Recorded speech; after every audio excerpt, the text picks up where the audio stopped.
No doubt you've heard the saying, when one door closes, another one opens. A Sioux Falls man found that out firsthand after losing his job as a pharmacist a few years ago. In tonight's Eye on Keloland, we see how he turned what he called his hobby into a multi-million-dollar business. Once again, they just screw on. And a lot of hunters these days are putting silencers on their guns. You can make it quieter and reduce your recoil and help your accuracy and protect your ears and give you an advantage at hunting. Brandon Maddox, who was once a full-time pharmacist, has always loved to hunt. When he moved here from Florida, another avid hunter convinced him to buy a silencer for his rifle. He was so impressed with it, he decided to start a small business on the side called Dakota Silencer. Sort of a hobby job, something fun to do on the weekends. Maddox would travel to area gun shows across the state selling his silencers.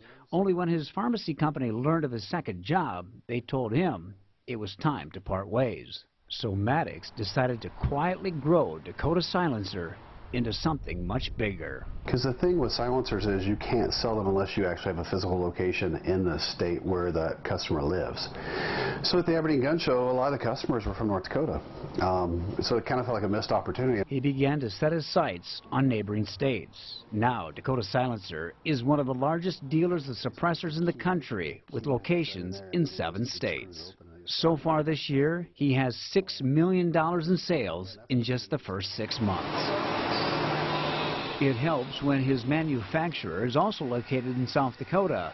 Mack Brothers in Sturgis produces 95% of all silencers that he sells. well, everybody thinks they're scary.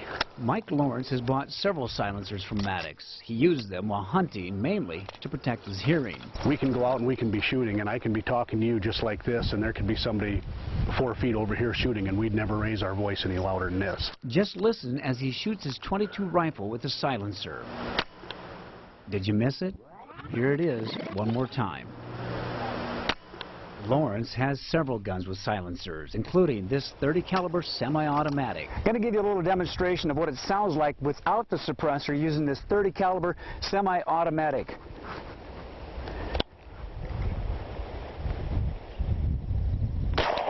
As you heard, it's pretty loud. Now we're going to let you listen to it with the suppressor on it using the same gun.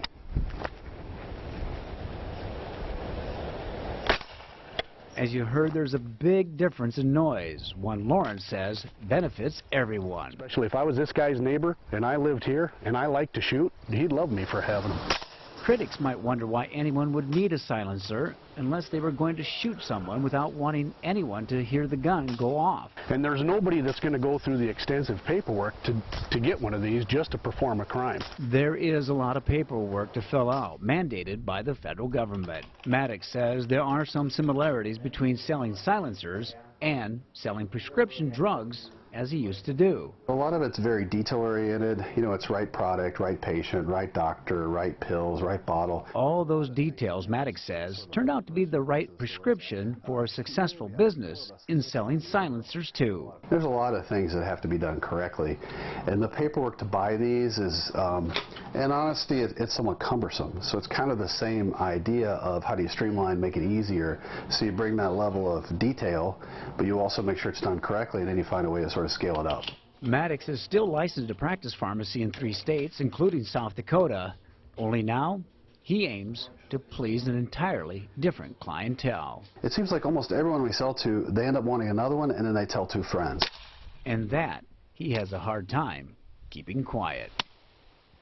Now, silencers or suppressors are legal to buy in 42 states.